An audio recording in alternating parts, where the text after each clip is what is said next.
안녕하세요. 후마니타스 장학사업 특강 학술 에세이에 어울리는 문장 및 맞춤법을 맡은 저는 융합교양대학의 이혜경이라고 합니다. 반갑습니다. 아시다시피 문장은 한 편의 글을 쓰기 위한 첫걸음입니다. 우리말은 문장을 어떻게 구사하느냐에서 나아가 여러 개의 문장을 어떻게 배치하느냐에 따라서 글의 맥락이 확 달라질 수 있습니다. 어쩌면 그것은 한국어만의 매력이라고 볼 수도 있을 겁니다. 이렇게 매력적인 국어 문장은 공부를 하면 할수록 더욱 깊고 넓은 체계를 가지고 있다는 것도 알 수 있게 되실 건데요. 여러분께는 오늘 간략하게 필요한 정보만 간추려서 전달해 드리고자 해요. 이번 대회를 맞이해서 여러분이 문장을 쓰는데 필요한 지식을 알차게 쏙쏙 배워가실 수 있게 되기를 바라며 시작해 보도록 할게요. 자, 목차를 살펴보도록 할게요. 목차가 좀 많죠? 그런데 한 장당 분량은 많지 않기 때문에 빨리빨리 진행을 하도록 할게요. 첫 번째 장, 글의 목적과 문장. 두 번째 장, 바른 문장 쓰기의 필요성. 세 번째, 바른 문장 쓰기 고려사항. 네 번째, 문장의 길이와 구조. 다섯 번째, 문장의 배열. 여섯 번째, 정확한 문장 쓰기. 그리고 여러분들이 이제 주로 구사하는 문장에서 이제 발생하는 오류의 유형들을 8가지로 나누어서 살펴봤습니다. 자, 학술 에세이의 문장. 학술 에세이라고 하면은 굉장히 어렵게들 많이 생각하시는데 일단 글의 목적을 알고 그리고 문장의 패턴을 결정해 나가시는 것이 첫 번째로 할 작업이라고 생각합니다.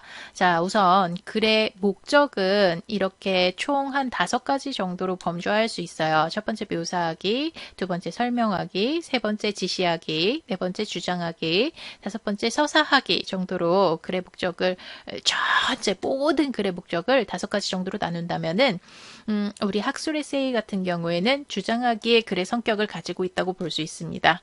왜냐하면은 여러분들이 이제 책을 읽고 정해진 책을 읽고 그 책에 대한 생각을 펼쳐나가는 것이기 때문에 큰 틀에서 주장하기, 즉 설득적 에세이라고 볼 수 있고요. 글의 진행 과정에서 다양한 문장의 형태가 구사가 가능해요. 그러니까 주장하기라고 해서 여러분들은 이제 설득이라는 뭐뭐 해야 한다, 뭐뭐 꼭 해야 할 것이다 이런 문장들만 우리가 구사하는 것이 아니라 그리고 해석하고 평가하는 데 있어서의 묘사, 설명, 지시 모든 것들이 다 가능하다는 거죠. 다만 이제 다분히 이제 문학적인 설명 방법에 가까운 어떤 비유라든지 은유적인 표현들이 주를 이룬다면은 이것은 약간 학술 에세이 장르에서부터 멀어진 글의 양태를 보일 수가 있겠죠. 그래서 자, 큰 범주에서 글의 목적은 주장하기의 글의 장르고 거기에서 이제 우리의 문장은 다채롭게 상황에 맞게 맥락에 맞게 적합하게 다양하게 구사할 수 있다 정도로 이해하시고 출발하시면 될 것 같습니다. 자, 문장은 하나의 생각을 담는 그릇이고 문장의 생각을 담아내는 것이 쉬운 작업은 아니지만 정확하게 전달할 수 있어야 읽는 이에게 말하고자 하는 말을 전달할 수 있다는 것은 여러분들도 다 아는 사실이시죠? 바른 문장을 쓰기 위해서 단어, 문장, 단락 등의 층위를 막론하고 문법 규칙을 잘 지켜야 돼요. 문법 준수만으로 좋은 글이 완성되는 것은 아니지만 좋은 글은 기본적으로 문법을 준수한 글이라는 사실을 좀 상기하실 필요가 있습니다.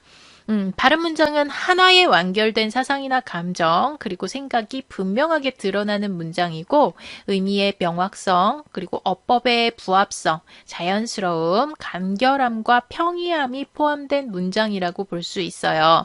자, 이와 대조되는 문법에 맞지 않는 문장은 이제 우리가 소위 비문이라고 하는데 문법에 맞는 문장이라고 하더라도 의미 전달이 명확하지 않거나 좀 지양해야 할 표현들을 담은 문장도 우리가 비문으로 취급을 하는데 이 비문이 너무 많다. 글의 전개의 방향성이나 창의적인 어떤 발상이 들어가 있는데도 불구하고 비문이 많다 하면은 이 글은 감점 사유가 됩니다. 평가에서. 그래서 표현 부분에서 이제 비문이 많아서 맞춤법에 맞지 않아서 이제 감점이 되지 않을 수 있도록 여러분들이 이제 문법적인 부분들도 한번 검토를 하시는 것이 좋습니다. 이 수업에 있어서 수업하는 데에 이제 얘기되는 다양한 요소들, 여러분들이 저지를 수 있는 그 오류의 사례들을 참조를 하셔가지고 나한테 그런 오류의 상황이 없는지, 내 글에 없는지를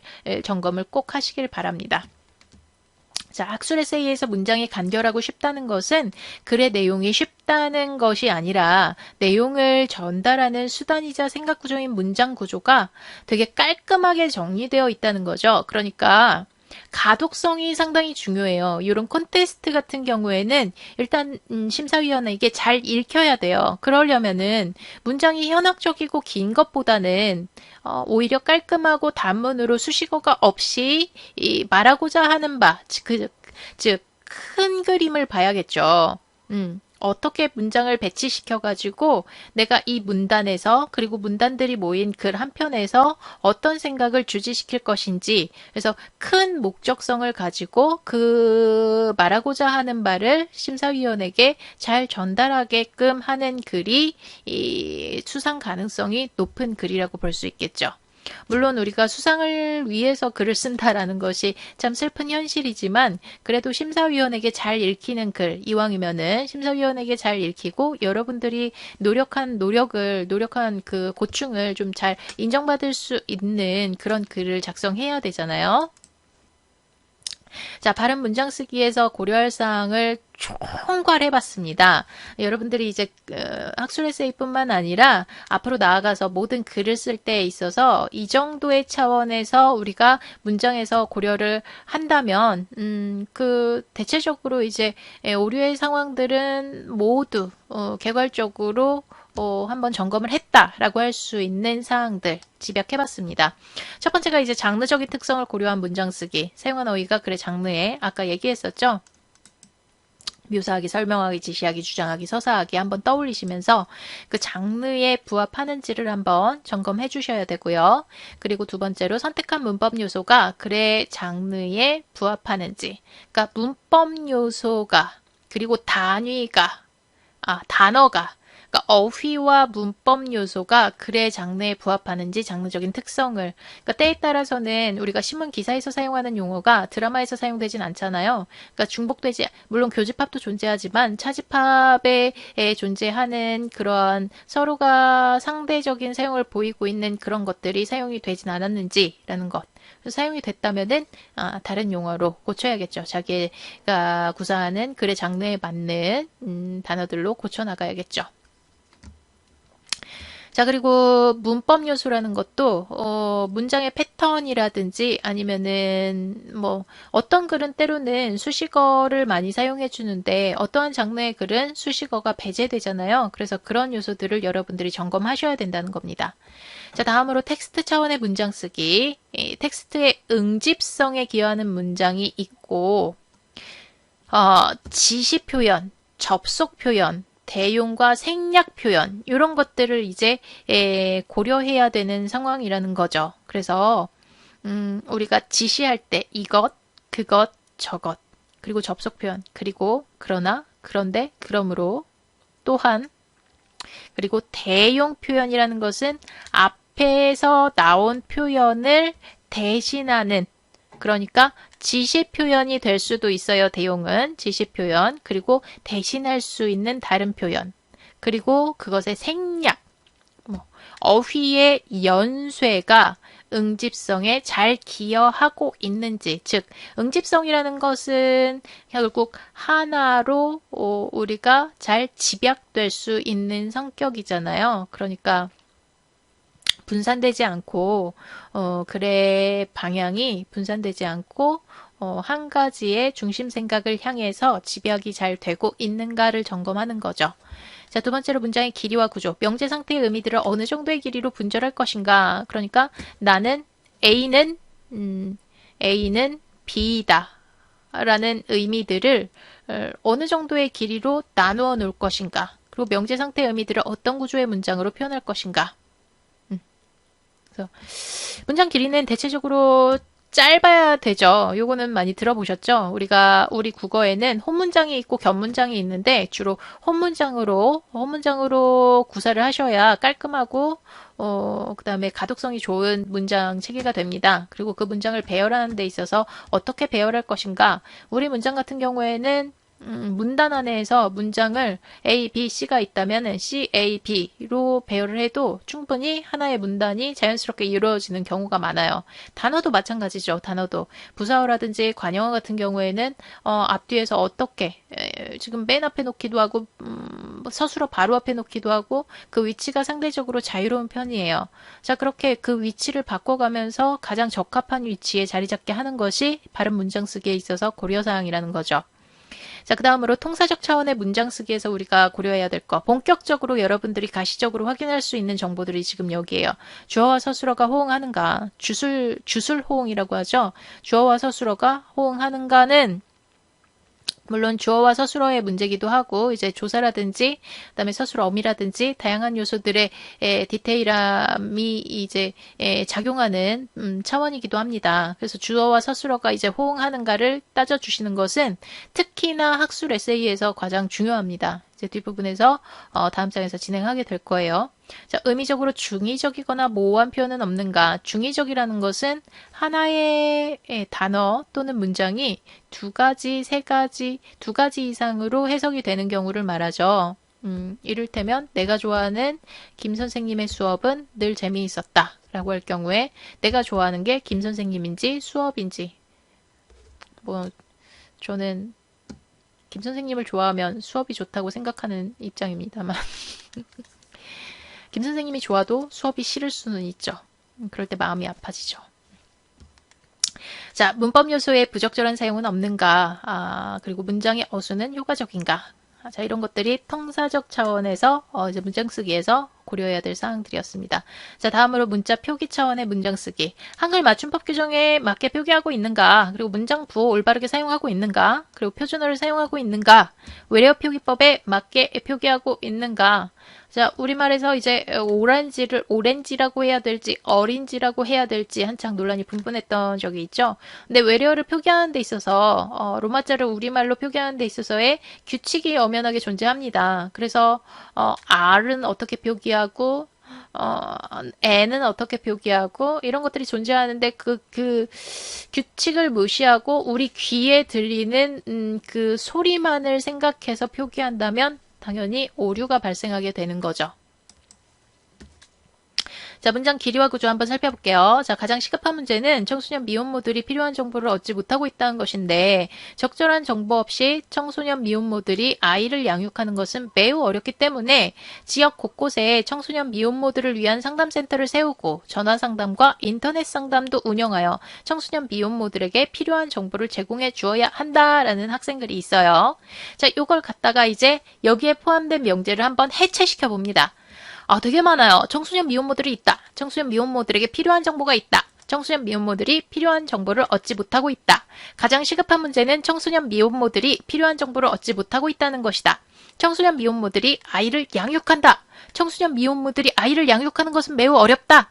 청소년 미혼모들에게는 적절한 정보가 없다. 청소년 미혼모들이 적절한 정보 없이 아이를 양육하는 것은 매우 어렵다.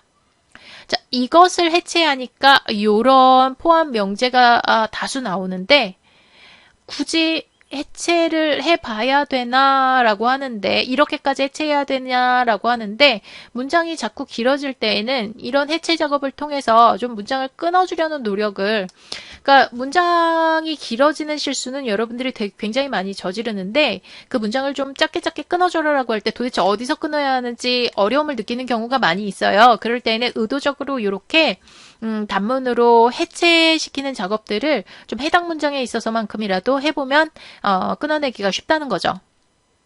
그래서 이 작업 후에 가장 시급한 문제는 청소년 미혼모들이 필요한 정보를 얻지 못하고 있다는 것이다.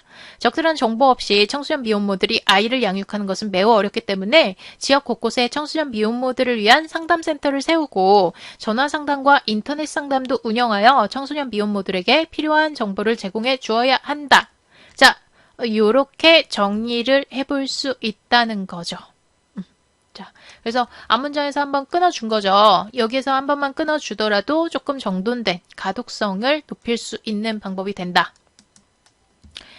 자, 문장의 배열에 대해서 한번 살펴볼게요. 자유는 보편적으로 인간이 가장 선호하는 가치다. 인간은 자신이 원하는 것을 자유롭게 추구하고 실현할 때 행복을 느낀다. 사회 구성원들이 삶의 다양성을 인정하고 추구하게 되면 개인은 원하는 삶을 선택할 수 있는 자유를 누리게 된다. 자, 학생글을 우리가 지금 이 세 개의 문장을 가지고 하나의 문단을 만든다고 할 때 그 순서대로 가는 게 가장 적합한 것인가 한번 바꿔보는 거예요. 사회 구성원들이 삶의 다양성을 인정하고 추구하게 되면 개인은 원하는 삶을 선택할 수 있는 자유를 누리게 된다. 자유는 보편적으로 인간이 가장 선호하는 가치다. 인간은 자신이 원하는 것을 자유롭게 추구하고 실현할 때 행복을 느낀다. 자, 어때요? 뒷부분 글도 굉장히 자연스럽죠. 그래서 여러분들이 글을 쓰고 나서 이렇게 문장을 요리조리 바꿔주는 노력을 통해서 응집성을 실현해 나갈 수 있다는 거죠. 자, 정확한 문장 쓰기로 들어가 볼게요. 자, 첫 번째 이제 서술어와 주어. 인문학과 사회과학에서 선호되는 서술어가 다음과 같습니다. 말하다, 암시하다, 논증하다, 주장하다, 강조하다, 제안하다, 덧붙여 말하다, 생각하다, 기술하다, 분석하다, 토론하다, 보여주다, 발견하다, 제안하다. 자, 요 정도의 서술어들이 많이 사용되고 있어요. 그러니까, 자, 뭐, 다른 방법으로는 이 서술어들을 나열해놓고, 우리가 서술 어미들이 늘 글을 쓸 때 같아서 고민이잖아요.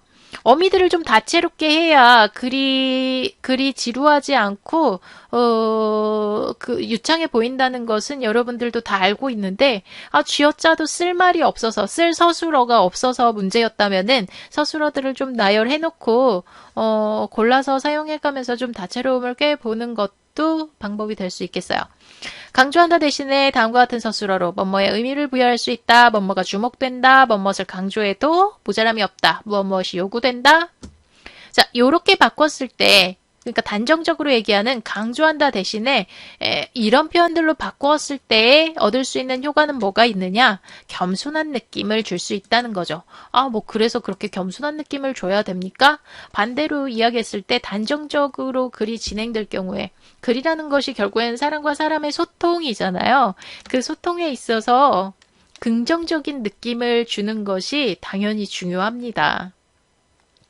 아무리 자신 있는 이야기를 자신 있게 이야기한다고 해도 그 자신 있게 이야기하는 글의 뉘앙스가 다소 부정적이라면은 그 부정적인 느낌이 읽는 이에게 느껴지겠죠. 그래서 여기에 특히나 심사를 받아야 되는 컨테스트 같은 경우에는 글의 느낌도 여러분들이 조금 신경을 쓰셔야 되는 부분인데 강조한다 이런 단언적 굉장히 단정적인 느낌의 서술어보다는 그렇게 할 수 있다.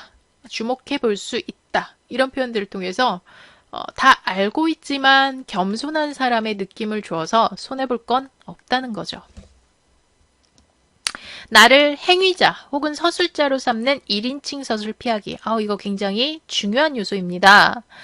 학술 에세이의 문장에서는 그리고 여러분들이 이제 문학적인 글의 범주가 아닌 글에서는 1인칭 서술은 피해 주셔야 돼요. 대상에 주관적으로 접근하는 것으로 보일 수가 있어서 객체를 주어서 자리에 위치시켜서 문장을 되도록이면 피동 형식으로 지나친 피동은 문장의 오류를 발생시킬 수 있지만 나의 논점을 직접적으로 드러내지 않고 이제 객관적으로 표현하고 있다라는 느낌을 주기 위해서는 다음과 같이 동해바다를 살리는 길은 군관민이 협조하여 동해의 천연 자원을 보호하는 것이다. 동해바다를 살리기 위해서는 군관민이 협조하여 동해의 천연 자원을 보호해야 한다. 어때요?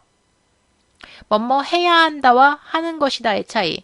그러니까 주체가 존재할 경우와 주체가 문장에서 존재하지 않을 경우의 느낌의 차이가 크기 때문에 내가 무언가를 해야 한다라는 주관적 느낌을 주는 것보다는 이미 그것이 사실이고 존재하는 정설인 것처럼 객관화하는 표현의 일환으로서 1인칭 서술, 나는은 반드시 피해 주세요. 꼭 필요할 경우에는 이제 뭐 필자는 정도로 이야기를 어지간하면은 안 하는 쪽으로 추천드립니다.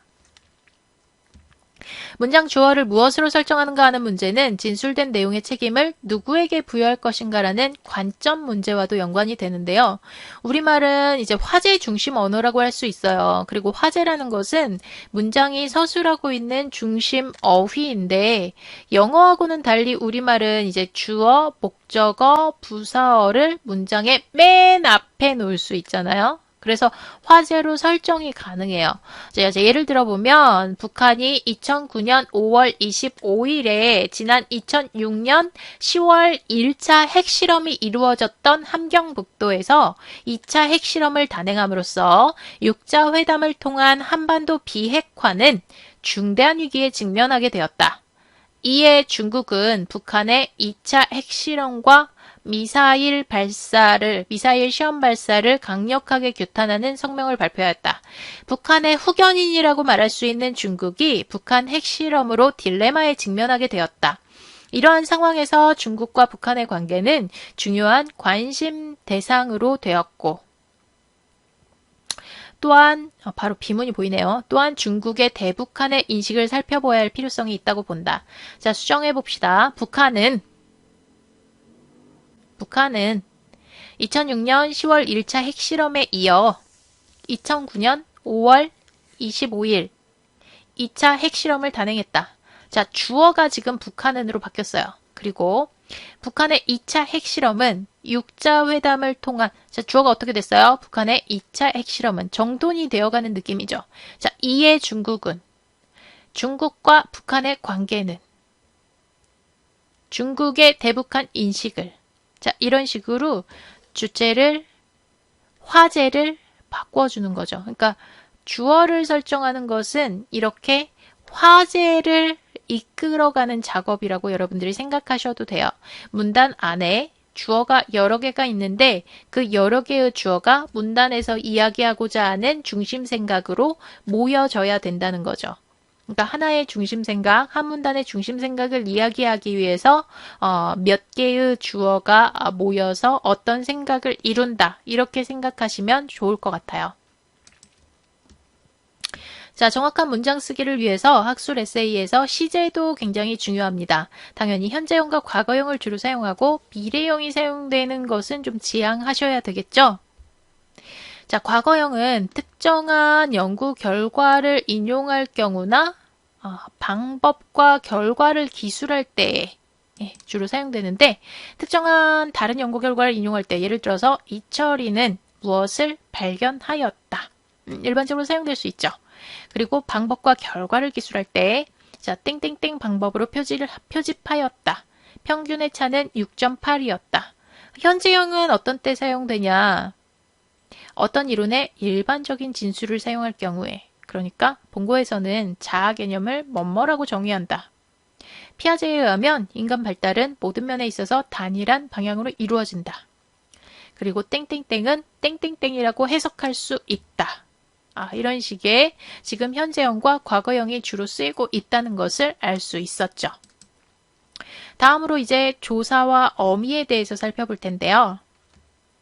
자, 우리나라 국민으로서 청소년 자살 문제에 대해 깊이 생각해 보아야 한다. 흔히들 많이 저지르는 이제 조사 사용의 실수입니다. 자, 으로써를 사용해 줘야 되나? 으로서를 사용해 줘야 되나? 자, 여기에서 써는 자, 여러분들이 쉽게 생각하실 수 있도록 수단이나 목적.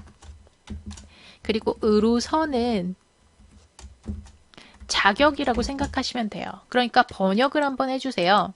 헷갈리는 지점이 발생했다. 그러면 국민이라는 수단이나 목적, 국민이라는 자격. 그러면 국민이라는 자격이죠. 청소년 자살 문제에 대해. 그러면 바로 헷갈리는 지점이 우리가 풀리게 되죠. 이제는 스마트폰 소프트웨어, 즉 스마트폰 OS의 개발이 스마트폰 기술 경쟁의 중심이 될 것이다. 스마트폰 소프트웨어, 스마트폰 OS의 개발이 스마트폰 기술 경쟁에서죠. 에서. 자, 사연자 본인의 나이와 또래의 나이와 빗대어 본인의 나이를 자, 우리가 비교 부사격 조사 와가 비교 문장에서 무조건 다 쓰이는 건 아니에요. 비교해 줄 것과 또 다른 비교해 줘야 될 대상 사이에 무조건 와를 사용해서 비교하는 건 아니라는 거. 최저임금법의 사용자는 이 법에 따른 최저임금을 지급해야 하는데 종전의 임금보다 낮추어서는 아니 된다고 나와 있다. 자, 니은 대, 은대는 설명하거나 상황을 제시할 때 사용하는 어미거든요. 그래서 최저임금법의 사용자는 이 법에 따른 최저임금을 지급해야 하는데 그러면은 이 어미에 우리가 책임을 져야 되잖아요. 그런데 이 어미의 책임지는 뒷내용인가를 한번 보는 거예요. 최저임금법의 사용자는 이 법에 따른 최저임금을 지급해야 하는데 종전의 임금보다 낮추어서는 아니 된다고 나와 있다. 지급해야 하는데 지급 안 하고 있다라는 내용이 나와줘야 맥락에 자연스럽죠. 한국 축구의 월드컵 본선 진출 과정에서 국민들이 희망에 들떴던 때도 있었고 절망에 빠진 때도 있었다. 자, 들떴던 그리고 빠진 어때요? 들떴던은 과거죠. 빠지는 현재죠. 이렇게 우리가 그 구가 두 개가 모여서 구나 절이 모여서 견문장을 이룰 때에는 그 견문장들의 밸런스, 그러니까 우리는 항상 문장에서 양팔저울을 지니고 있다고 생각하셔야 돼요. 양팔저울로 문장 구나 절을 두세 개를 놓고 우리가 균형을 맞추어서 문장 하나를 만든다라고 생각하신다면은, 그러니까 한쪽에서 과거형 문장을 써줬다. 그렇다면 이쪽도 과거형으로 가야 되고, 한쪽에서 현재형이라면은 이쪽도 현재형을 써줘서 양팔저울의 무게를, 밸런스를 맞춰줘야 된다는 거죠. 그래서 조사 종류에 지금 격조사와 보조사가 있고, 격조사 같은 경우에는 주격조사, 목적격조사, 관형격조사, 서술격조사, 지금 여기에 혹격조사 누구야? 라고 부르는 것은 빠졌어요. 부서격조사 정도가 있고, 그 다음에 보조사로 이와 같은 것들이 있는데, 우리가 보조사나 부서격조사가 상당히 개수가 많아요. 그러다 보니까 사용 빈도가 높아요. 사용 빈도가 높으니까 또 오류 빈도가 높은 거죠. 그러니까 조사나 어미들을 잘 사용해줘야 아주 미세한 것들이지만 조사 사용이 틀리게 되면은 그 상대적으로 문장 구사의 수준이 낮아 보이게 되고, 그래서 내용에 대한 의심으로 그것이 이어져요. 그러니까 그래서 발생하는 실수 중에서 맞춤법 실수는 오히려 굉장히 우리가 미세할 것이다, 미세한 실수다라고 생각하기 쉬운데, 그 미세한 실수가 모이면은 글 쓰는 사람의 자질에 대한 의심으로 우리가 번져 나갈 수가 있어요. 그래서 중요한 거죠. 맞춤법 같은 경우에 컨테스트에서 맞춤법을 틀린다라는 것은 기본이 없는 사람으로 비춰지기가 쉽다는 거죠. 자, 여러분들이 문장 쓰기에서 주로 저지르는 오류들이, 자, 소리 나는 대로 적을 때, 그리고 혼동해서 적을 때 정도로 이제 나눠볼 수 있는데, 이었다와 이었다. 이런 정도의 오류를 상당히 많이 저지르세요. 그래서 이었다가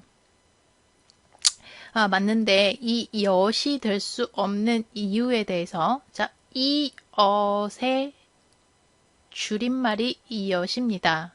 그렇다면은 이 엇이 이미 줄임말인 이엿이 됐다면 이었다가 되겠죠. 이 말은 풀어 쓰면은 이었다가 되겠죠. 그래서 지금 이 말이 틀렸다. 즉 줄임말의 체계를 조금 이해하신다면은 조금 더 쉬워지지 않을까. 자, 그다음 으려고와 을려고 에 대해서, 자, 려고라고 써야 할 때가 있고 려고라고 써야 할 때가 있는데, 리을려고라고 써야 할 때가 있는데, 이를테면 하려고, 그 다음 하려고, 뭐죠? 하려고죠. 왜? 기본형을 생각하시면 돼요.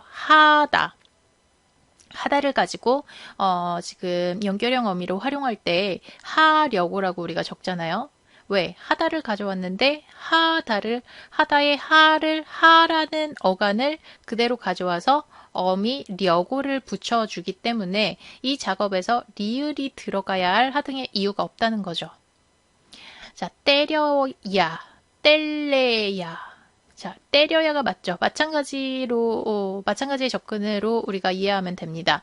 우리는 항상 그 용언 같은 경우에는 기본형을 생각하시는 게 쉬워요. 기본형. 뭐 말들이 이제 활용되고 있다. 뒤에 어미가 다채롭게 붙어가지고 활용이 되잖아요. 그러면은 기본형 어간을 한번 생각하시면 떼다에서 떼잖아요. 떼. 떼다라는 기본형 어간에서 떼에다가 어미 려야가 붙는데 마찬가지로 아까 리을 여고였던 것처럼 리을이 붙을 이유가 없었다는 거죠. 그 다음에 레야라는 어미가 없다는 거죠. 자, 그 다음 뭐뭐 이어서 그 다음 뭐뭐 이어서 라고 할 때 마찬가지예요. 이 어서와 이 여서 이어의 줄임말이 여라고 한다면 자, 이어의 줄임말이 여예요. 그러면 이가 한 번 더 쓰이면 어떻게 되죠? 이 어서가 되죠. 그래서 오류라는 거죠. 그리고 거와 꺼. 자, 일반적으로 어미에서 우리가 된소리를 사용할 수 있는 영역은 의문문밖에 없습니다. 우리말에선 의문문. 그래서 뭐뭐 할까가 되는 것이고 했습니까가 되는 것이죠. 그렇지만 거라는 것은 의문문이 아니잖아요. 그래서 여기에서는 된소리 꺼가 될 수가 없고 그리고 너 내일 시간 돼? 라고 할 때 첫 번째 되죠. 두 번째 되는 이거는 이 되로 끝날 수가 없어요. 이것은 어간이기 때문에 자, 어간은 반드시 뭘 필요로 하죠? 어미를 필요로 하죠. 그래서 어미가 없이 어간만으로 돌아다닌다면은 이것은 우리 사람이 옷을 하나도 안 입고 헐벗고 돌아다니는 것과 같아요. 그래서 어미를 반드시 뒤에 갖춰줘야 돼요. 시간 돼? 라고 할 때 거기에서 끝나는 말이 될 수가 없다는 거죠. 그래서 되니? 라고 하면 되죠. 되니? 되지 않을까? 라고 어미를 붙여줘야 되는 거죠. 자, 나는 어제 밥을 먹었으므로, 자, 먹었으므로. 자, 뭐가 맞죠? 앞이 맞죠? 먹었음으로로 가야 되는 거죠. 명사로 먹었음으로써. 다음 로써 아까 뭐라고 했죠? 수단이나 목적이라고 했죠. 이 수단과 목적으로 무언가 다음에 나오는 말을 이루고자 한다라는 문맥이 아니라면은 그리고 명사구로 만들어줄 이유가 없다면은 우리 앞에 나오는 말들로 써주는 것이 맞는 거죠. 자, 그 다음은 when과 when이 있는데 많이들 잘못 사용해주죠. 그리고 when의 자리에 when을 넣기도 하고 when의 자리에 when을 넣으려고도 하고 도대체 어떤 자리에 뭐를 넣는 게 맞는가 헷갈리는데 when 같은 경우에는 when 단독으로는 없는 말입니다. 그래서 when을 찾으시면은 관형사 when에 잘못 사용하는 말이라고 지금 잘못 사용하는 말로 검색이 되실 거예요. 그래서 when은 when지와 반드시 when지로 세트로 써주셔야 되고 뒤에 있는 when 같은 경우에는 관형사입니다. 관형사의 역할은 뭐죠? 그 다음에 나오는 체언, 즉 명사, 대명사, 수사를 수식해 주셔야 되죠. 그래서 수식해 줄 뭔가 다른 말이 나왔을 때 이것과 어울려서 사용하시는 거고 when은 반드시 지라는 어미와 어우러져서 왠지여야 된다는 거. 외인이라는 말이 줄어서 준말이 표준어가 된 사례입니다. 자, 그리고 바람과 바램. 자, 나는 너와 행복하기를 바라고 있어 라고 할 때 그 바람 우리가 바램으로 흔히들 잘못 사용하고 있는데 바램은 색이 바래다죠. 색이 바래다를 명사형으로 만들었을 때 바램인 거고 우리가 무언가를 희망하다라는 의미의 바라다라는 것은 바람이라고 사용해 주셔야 된다는 거죠. 좀 어색하죠. 어색해서 많이들 알고도 모르고도 실수하시는 부분이고요. 뭐뭐 든가 던가라는 것은 이것이 선택 상황인가 과거형인가만 생각해 주시면 돼요. 내가 어제 먹었던 게 귤이던가 라고 할 때는 과거형이죠. 그러니까 덩가로 가셔야겠죠. 내가 어제 먹었던 게 귤이든가 사과든가 이거는 과거형인데도 불구하고 선택이죠. 그래서 선택인지 과거인지를 따져서 그 선택의 상황이면 든가, 과거의 상황이면 덩가로 가시면 되는 거예요. 자, 그 다음은 대와 대. 자, 나 어제 탤런트 원빈 봤는데 잘생겼대. 자, 잘생겼다고 생각하는 주체가 누구죠? 나죠. 내가 내 마음속에서 생각하시는 것은 마음이니까 안을 향해 있는 어이라고 생각하시면 돼요. 그러니까 어떤 것에 대해서 판단을 내리거나 생각을 하는데 그 생각의 주체가, 생각의 진원지, 발원지가 나의 마음이라면은 어이. 그 다음 밖에서 들은 소식이라면 밖을 향해 있는 아이라고 생각하시면 돼요. 외부에서 들었으니까 아이, 내 마음에서 들었으니까 어이 이렇게 생각하시면 야, 뭐 어제 조카 봤더니 키 많이 컸대. 이것도 어이죠. 조카 학교에서 왕따 당한데 들은 소식이죠. 그렇다면 아이죠. 자, 이렇게 판단하시면 되는 겁니다. 적절한 어휘 선택. 자, 글쓰기의 본질적이며 핵심적인 기능은 문제 해결 능력과 비판적 사고 능력을 기르는 데 있다.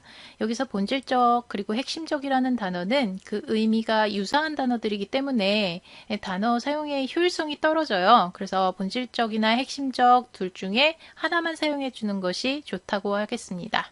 자, 니은은 그는 연습을 안 했기 때문에 이번 시합에서 패배할 가능성이 높다. 가능성이라는 것은 어떠한 꿈, 희망, 그러니까 그렇게 되기를 바라는, 소망하는 상황에서 사용하는 긍정적인 표현이라고 볼 수 있어요.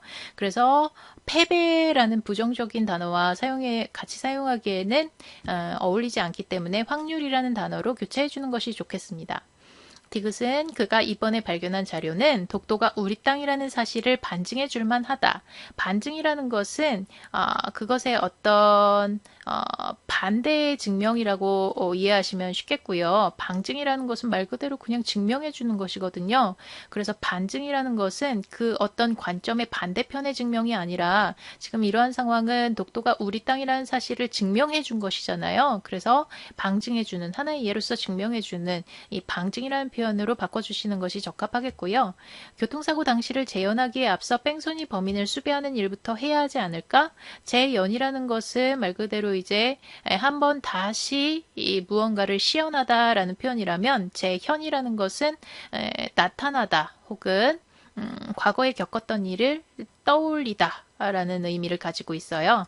그래서 교통사고 당시를 재연, 다시 시연하다라고 이해할 수도 있겠지만 그때를 기억해내다, 떠올려내다 라는 표현인 재현이 더욱더 적합한 표현이라고 볼 수 있겠습니다.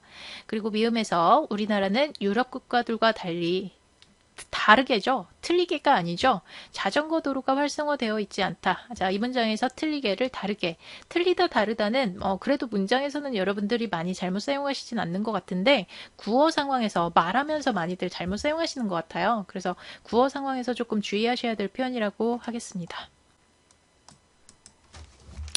자, 5번째 이제 군더더기 문장. 수능이 끝나고 첫 알바로 옷가게에서 알바를 했습니다. 자, 우리가 문장을 급히 쓰다 보면은 같은 단어를 반복하는 실수를 많이 저질러요. 근데 문제는 또 문장을 썼을 그 당시에는 그런 오류가 자기 눈에는 잘 보이지 않아요. 그래서 일단은 그 문장의 오류를 고치려는 시도로 상당히 좋은 방법이 다른 사람들과 같이 읽어보는 합평이에요.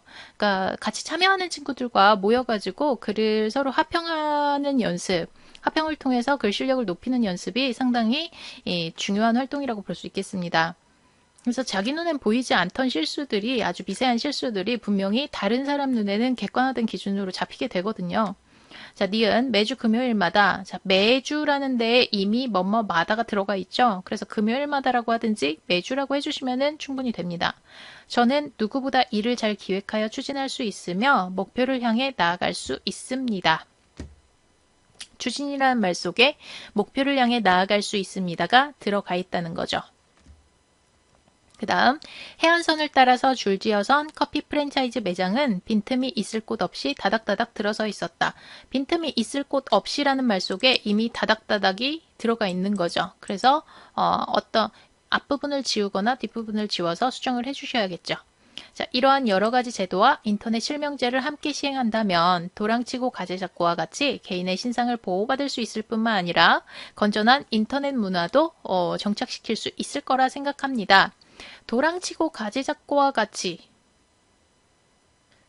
그냥 어색하죠. 도랑치고 가재잡고는 일거양득이라는 얘긴데 개인의 신상을 보호받을 수 있을 뿐 아니라 건전한 인터넷 문화도 정착시킬 수 있을 거라 생각합니다만으로도 충분히 일거양득이라는 말을 뉘앙스를 풍겨줄 수 있는데 도랑치고 가재잡고와 가치를 넣어줌으로써 오히려 글이 어색해지는 것이 지금 여기에서는 글의 장르를 생각해야 된다는 거죠. 글의 목적이 은유적인 표현들이 가볍게 들어가 줄 수 있는, 풍요적인 표현들이 가볍게 들어가 줄 수 있는 분위기인가. 그래서 글의 장르를 꼭 생각하셔가지고, 문장을 생성해내야 된다는 거. 그리고 브랜드 커피 매장을 찾아다니며 고가의 그런 커피를 마시기보다, 자, 그런이라는 지칭.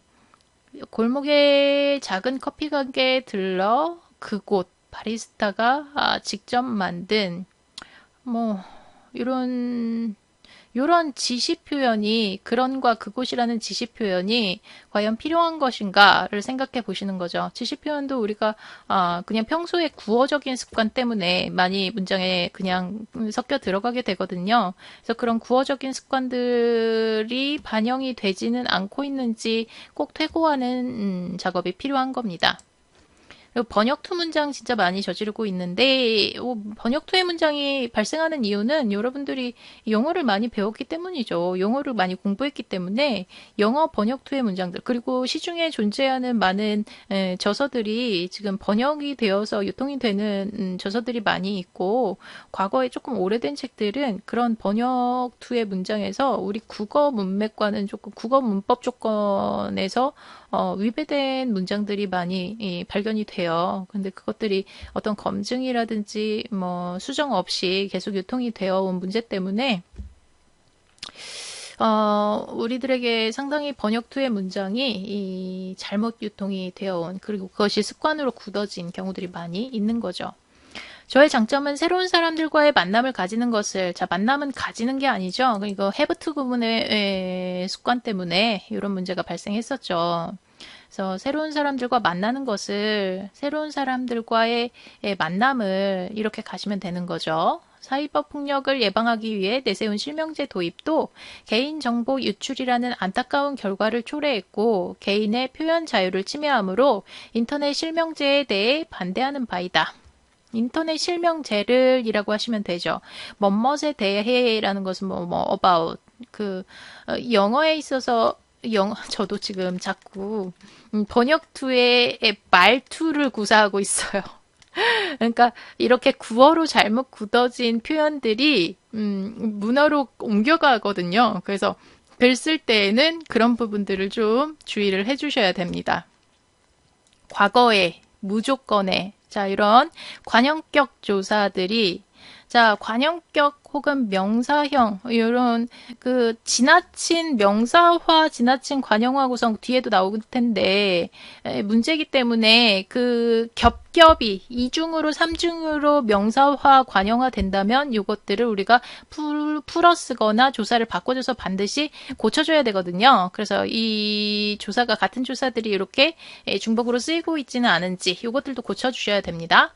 자, 그리고 인간을 대상으로 하는 임상 연구에 있어서 뭐뭇에 있어서도 상당히 자주 사용하시는 번역투의 문장인데 인간을 대상으로 하는 임상 연구에서 그죠? 임상 연구에서 가장 중요한 것은 그리고 직장인 중 67%가 독서보다 술자리를 더 많이 하는 거죠. 술자리를 하다인데 술자리를 갔다. 이것도 마찬가지로 기억과 마찬가지로 have to 구문의 문제인 거죠. 미음, 술은 우리 인체에 주는 인체에 미치는 이죠. 영향은 미치다죠. 이거 주술에 지금 뒷부분에 주어 개념이 나와 있다고 볼 수 있는데 술은 인체에 아니다. 술이 주어죠. 술이 인체에 영향을 미치다. 이렇게 가는 거죠. 술이 인체에 영향을 미치다. 술이 인체에 영향을 미치다라면 술은 우리 인체에 미치는 직접적인 악영향이 있다. 이렇게 가죠. 자, 우리의 종류 지금 쭉 정리를 해놔봤어요. 이런 것들의 문장이 많이 해당이 되는지 한번 체크를 해보시기 바랍니다. 자, 지나친 명사형, 관형사형 실수도 많이 저지르십니다. 자, 필자는 이익이 많고 적음을 논하는 게 아니라 그들의 노동에 대한 정당한 대가를 이야기합니다. 이야기합니다. 이렇게 명사형으로 만들어주는 이유가 있을까를 한번 그 문장에서 굳이 그 명사형으로 가야 되는, 관형사형으로 가야 되는 이유가 있나를 점검해 보셔야 돼요. 커피의 원가가 7, 80원임을 감안할 때 실제 가격은 거의 10배에 가까운 폭리를 취하고 있는 것이다. 이거는 주술 호응의 문제도 있죠. 커피의 원가가 7, 80원임을 감안할 때 실제 가격은 거의 10배에 가까운 폭리를 취하고 있다고 볼 수 있다. 라든지 자, 디귿. 우리가 올해를 넘기기 전 멋진 남친과 향긋한 커피를 마시며 데이트를 할 수 있을 때까지 이 세상 모든 커피 머신의 원활한 작동을 커피 머신의 원활한 작동이라는 명사구가 들어가서 자, 여기에 그 명사에 구가 들어가시게 되면은 보통 명사구는 이제 서술어 그 용언들이 들어가 주면서 이제 묵직해지잖아요. 그 명사에 해당하는 그 좁은 자리에 굉장히 큰 개념, 큰 범위가 이제 자기 위치에 안 맞게 끼어 들어간 거예요. 그러다 보니까 문장의 밸런스가 깨져 버리는 거죠. 자, 기초적으로 이제 문장에서 필수 성분과 부속 성분을 한번 점검해 볼게요. 필수 성분은 주어, 서술어, 목적어, 보어 다 아시죠? 주어, 서술어, 목적어, 보어가 문장에서 빠지면 안 되는 필수 성분인데 이 중에서 목적어하고 보어는 선택적으로 랜덤으로 들어가시면 됩니다. 그래서 목적어나 보어는 둘 중에 하나만, 그리고 보어를 요구로 하는 서술어는 되었다, 아니다. 되다와 아니다와라는 서술어 외에는 보어라는 이가 복격조사 이를 쓰지 않고 보어 이가 들어가지 않아요. 그러니까 나는 원광대학교 학생을 안다. 뭐 이런 문장을 표준 문장으로 한번 생각해 보시면서 필수 성분을 점검하시면 되죠. 주어, 서술어, 목적어, 보어. 자, 부속 성분도 있어요. 관형어, 부사어. 문제는 관형어, 부사어가 지금 옆에 문장처럼 이렇게 부속적으로 필수적이지 않은 상황으로 쓰이는 경우가 대부분인데 필수적으로 쓰이는 필수적 부사어도 반드시 존재한다는 거죠. 대체적으로 그런 상황은 부사어 자체로 쓰이기보다는 부사격 조사가 들어가 주셔가지고 문장 속에서 부사어로 실현될 때 문제가 많아요. 부사어로 실현이 될 때 이 부사어가 빠지면 문장이 어색해지는 경우죠. 그래서 관형어, 부사어는 대체적으로 조금 부속 성분으로 쓰이는 경향이 있는데 부사어 같은 경우에는 필수 성분으로 쓰이는 경우들도 있으니까 이 문장이 부사어니까 빼줘야 돼? 부사니까 빼도 돼? 라고 생각하시지 말고 문장에서 반드시 필요한지를 상황에 맞춰서 판단하실 수 있어야 됩니다. 자, 문장 짜임을 한번 생각해 보면, 자, 우리말은 혼문장과 겹문장으로 나누어져요, 크게. 그러니까 주어와 수어가 한 번만, 그 관계가 한 번만으로 이루어진 문장이 있는가 하면은 2번 이상 이루어지는 문장도 있다는 거죠. 그래서 2번 이상 이루어지는 문장을 아는 문장과 이어진 문장으로 나누게 되고, 아는 문장 속에 주술 관계를 이제 주술 관계의 양상에 따라서 명사절, 부사절, 관형절, 서술적 인용절, 그다음에 이어진 문장은 대등하게 이어지느냐, 종속적으로 이루어지느냐에 따라서 이렇게 나누게 되는데, 자, 명사절 같은 경우에는 우리가 그 문장 속에 들어가 있는 절의 꼬리가, 절의 머리가, 끝이 명사처럼 똑똑 떨어지는 것으로 떨어지는 문장들을 얘기하고, 부사절은 부사가 보통 부사라는 품사도 그렇게 힘이 세고 부사절이라고 할 때에도 그 양상이 다양해요. 개, 도록 등과 같이 다양한 모습으로 이제 부사절은 드러나게 되죠.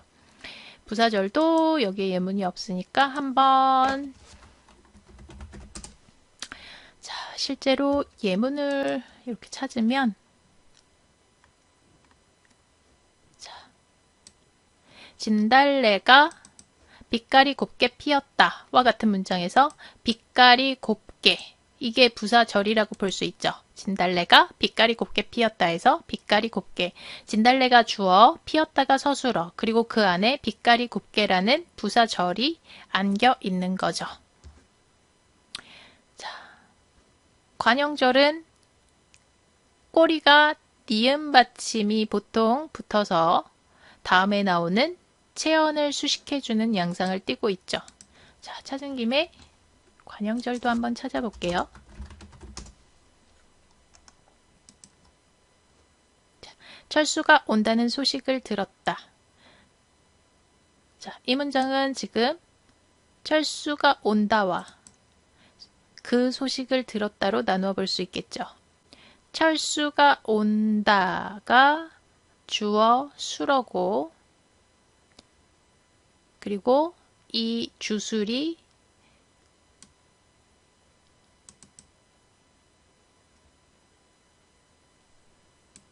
는이라는 관형사형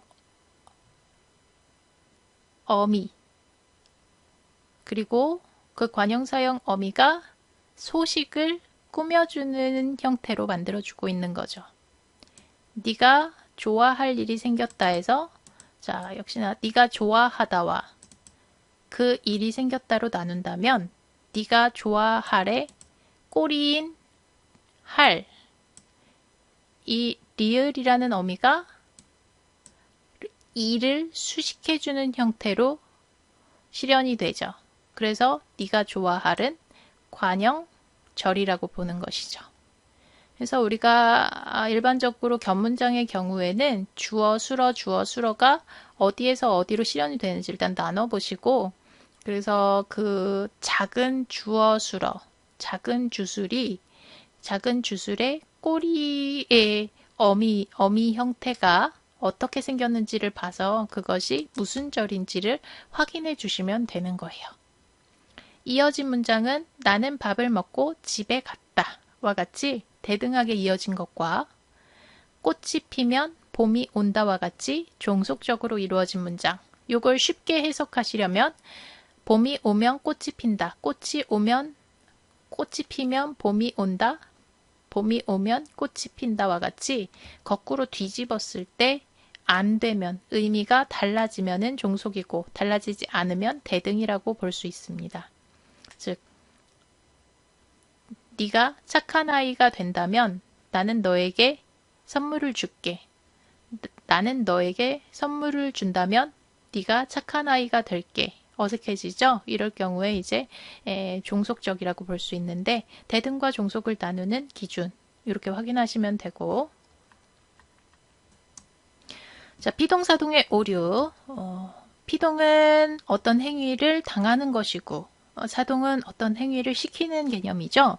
근데 피동사동을 잘 구분해서 사용해 주시고, 또 피동이 지나친 피동이나 지나친 사동이 없는지 문장 속에서의 밸런스를 잘 살펴봐 주셔야 됩니다. 자, 기억부터 살펴볼게요. 특정 야구장에서만 허용하는 것이 아니라 우리나라 전 구장에서 똑같이 시행되고 있다. 자, 허용하다와 시행되다. 특정 야구장에서만 허용되는 것이 아니라 우리나라 전 구장에서 똑같이 시행되고 있다. 그러니까 양쪽에 그 균형을 맞춰주셔야 되는 거죠. 따라서 배우자가 불륜을 저지르게 되면 그 가정은 파탄이 나게 되고 피해자들은 정상적으로 사회생활을 영위하기 힘들어진다. 저지르게 되다, 파탄이 나게 되다 부분들을 잘 살펴봐서 수정해 주셔야 되겠죠. 디귿, 교내체벌은 학생 인권 조례에서뿐 아니라 초중등 교육법 시행령에 의해서도 금지되고 있으나 라고 하셔도 충분하다는 거죠. 리을, 그러다 2015년 2월 26일 헌재가 위헌 판결을 내림에 따라 형법 241조 간통죄는 62년 만에 폐지되었습니다. 라고 해도 충분하죠.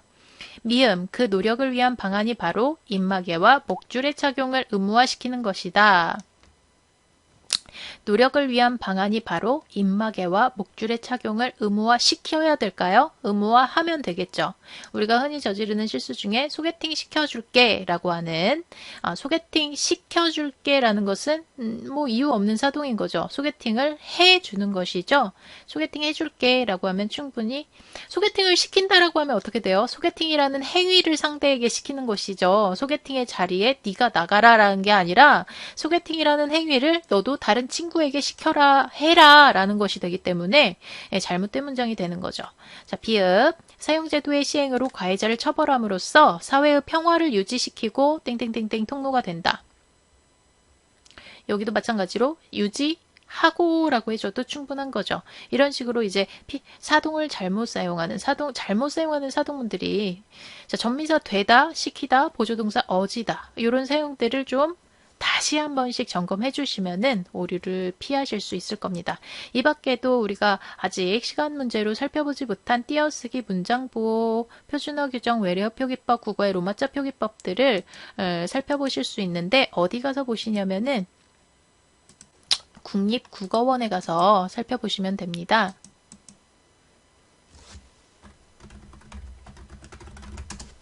자, 검색창에 국립국어원을 치시면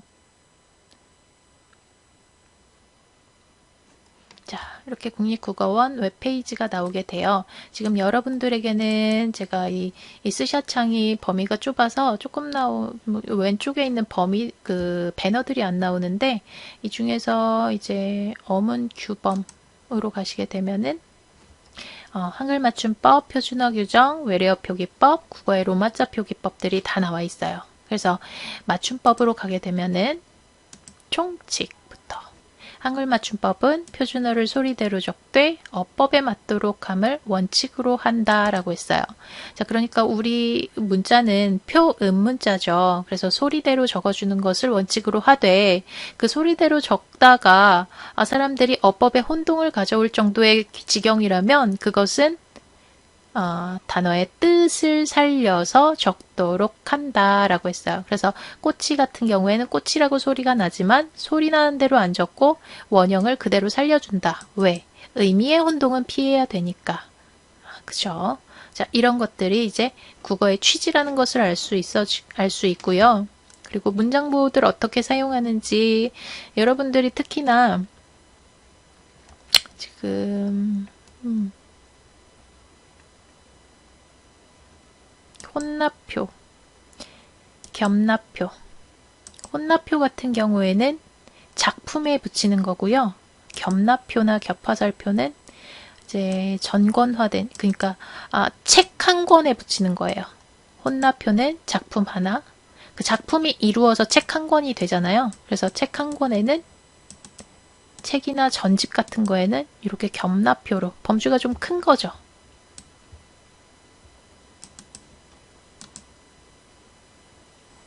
네, 돌아갔네요. 표준어 규정으로 돌아가시게 되면 표준어 사정 원칙들이 나와 있고 발음에 대한 것들이죠.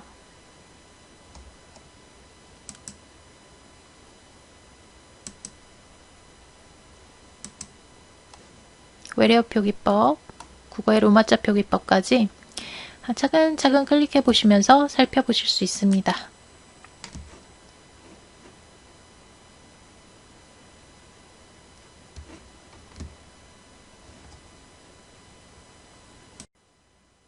고생 많으셨습니다. 학술 에세이에 어울리는 문장 및 맞춤법은 여기까지입니다. 오늘 배운 바를 잘 실천해서 글을 완성하고 나서 맞춤법 문장을 잘 점검해서 더욱더 좋은 글을 많이 제출하셔서 좋은 결과를 거두시기를 기다리고 있겠습니다. 학생 여러분들 많이 참여해 주세요. 감사합니다.